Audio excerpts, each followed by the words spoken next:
माता दी, आप सभी को चैत्र नवरात्रि की हार्दिक शुभकामनाएं। आप सभी पर माता रानी की कृपा सदैव बनी रहे। वैसे तो हर दिन माता रानी का पूजन किया जाता है, लेकिन नवरात्रि के दिनों में माता रानी की विशेष कृपा प्राप्त की जा सकती है। कहते हैं कि नवरात्रि के दिनों में जो भी भक्त पूरे सच्चे मन भाव से माता रानी के व्रत और पूजा आराधना करता है तो उसे मनोवांछित फल की प्राप्ति होती है।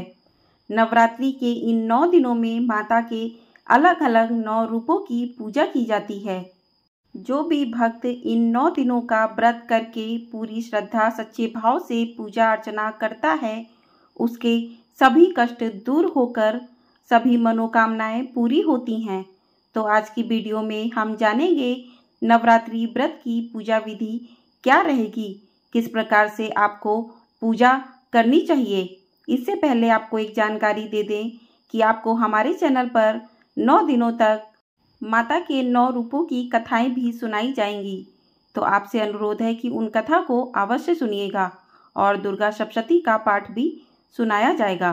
तो चलिए पूजा विधि शुरू करते हैं। किस प्रकार से आपको माता रानी की 9 दिनों तक पूजा घट स्थापना करनी है।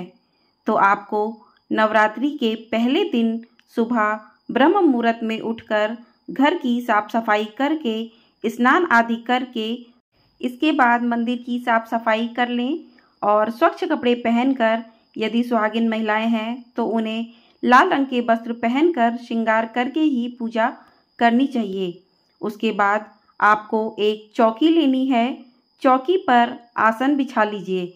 आपके पास लाल रंग का जो भी आसन है, चौकी पर आसन लगा लीजिए। उसके बाद आपको माता रानी के 9 रूपों की प्रतिमा, यदि आपके पास पीतल की मूर्ति है तो उसे गंगा जल से स्नान करवा लीजिए। यदि आपके पास पत्थर की मूर्ति है, जो भी आपके पास माता रानी का स्वरूप है, उसे चौकी पर विराजमान करें। साथ में आपको गणेश जी को भी अवश्य विराजमान करना है। यदि आपके पास गणेश जी की मूर्ति नहीं है तो आप थोड़े से अक्षत रखकर उस पर सुपारी रखकर उनको गणेश जी मान सकते हैं। इस प्रकार गणेश जी की स्थापना अवश्य करें, क्योंकि गणेश जी प्रथम पूजनीय देवता हैं, तो कोई भी पूजा में उन्हें प्रथम स्थान दिया जाता है। इसके बाद कलश स्थापना करें। कलश स्थापना के लिए आपको चावल लेने होंगे, अक्षत, जो कि बिना टूटे हुए हों। उन चावलों से आपको अष्टदल कमल बना लेना है। माता के बाईं ओर आपको कलश स्थापना करनी है। अष्टदल कमल बनाकर उस पर मिट्टी, तांबे या पीतल के लोटे में जल भरकर रखें। उसमें आप पान, सुपारी, लौंग, इलायची, हल्दी की गांठ, सिक्का, पुष्प, रोली इत्यादि डालकर उसके ऊपर एक कटोरी रखें। कटोरी में थोड़े से अक्षत रखें और जल में आपको पान के पत्ते भी डालने हैं। 5, 7, 11 की संख्या में आप पान के पत्ते डाल सकते हैं। उसके बाद आपको कलश के ऊपर नारियल रखना है। नारियल में चूनर और कलावा लपेटकर नारियल का मुख आपकी ओर होना चाहिए। यदि आप ऊपर की तरफ रखते हैं तो नारियल का मुख ऊपर की तरफ होना चाहिए। लोटे के मुख पर कलावा बांध दें। कलश स्थापना के बाद आपको ज्वार बोने के लिए एक मिट्टी का पात्र ले लें। उसमें शुद्ध मिट्टी ले लें। आप अपने गमले से निकाल कर भी मिट्टी ले सकते हैं। मिट्टी को हल्का सा गीला कर लें। उसके बाद जो भी आप जौ लेकर आए हैं, जौ को रात में ही पानी में भिगो दें। उसके बाद सुबह के समय जब आप कलश स्थापना करें तो उन जौ को मिट्टी में मिला दें और हल्का हल्का सा पानी डाल दें और वो माता रानी के समक्ष रख दें।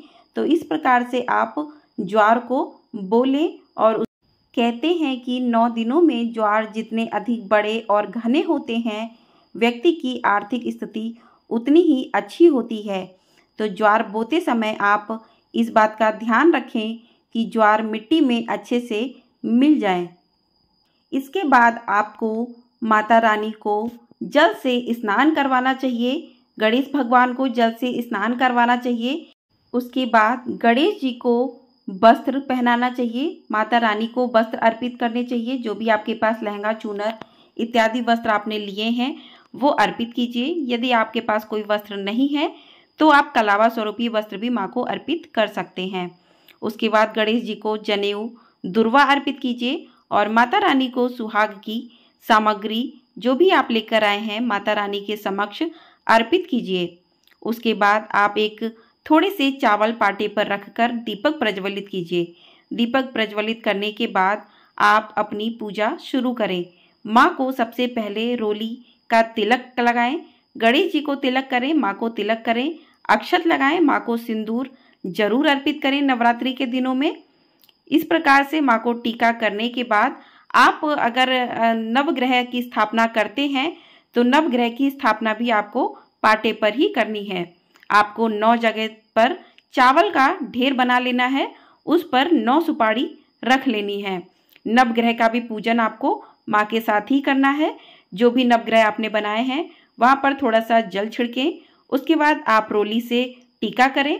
टीका करने के बाद आप थोड़ा थोड़ा सा कलावा तोड़कर नवग्रह के ऊपर रखें और उसके बाद आपने जो भी भोग माता रानी के लिए तैयार किया है, आप पंचमेवा, बताशे, जो भी आपने ऋतु फल चल रहे हों वो फल, आपने जो भी भोग घर पे बनाया है प्रसाद के तौर पर, वो माता रानी, गणेश और नवग्रह पर अर्पित करें।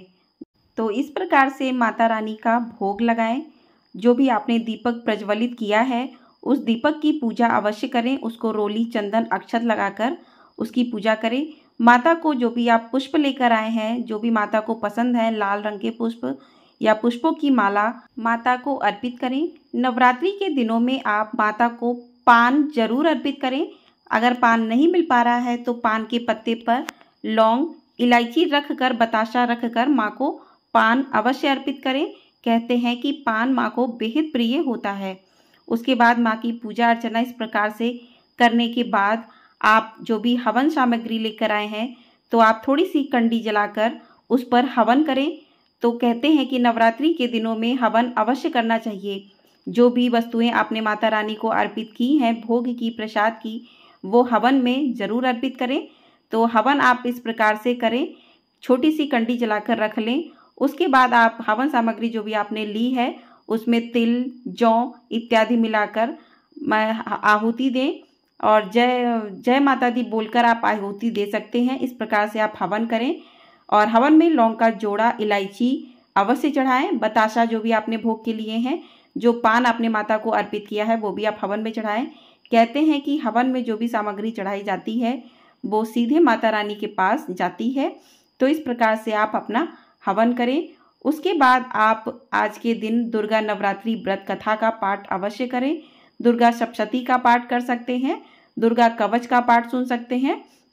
तो इस प्रकार से हाथ में थोड़े से पुष्प और अक्षत लेकर माता रानी की कथा अवश्य सुने। कथा सुनने के बाद आप माता रानी की पूरे मन से, श्रद्धा भाव से आरती करें।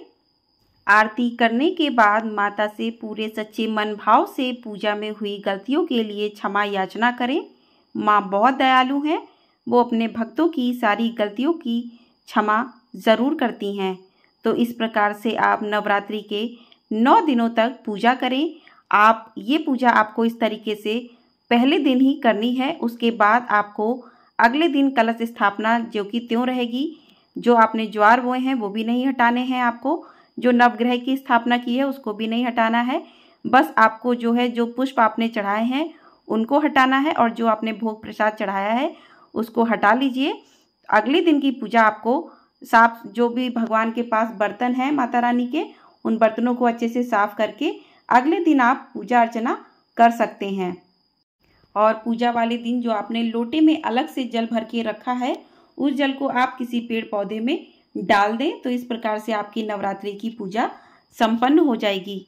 कुछ लोग ब्राह्मण को बुला के घट स्थापना करवाते हैं। यदि आप ब्राह्मण को बुलाना चाहते हैं तो ब्राह्मण से घट स्थापना करवाएं या फिर आप स्वयं भी घट स्थापना कर सकते हैं।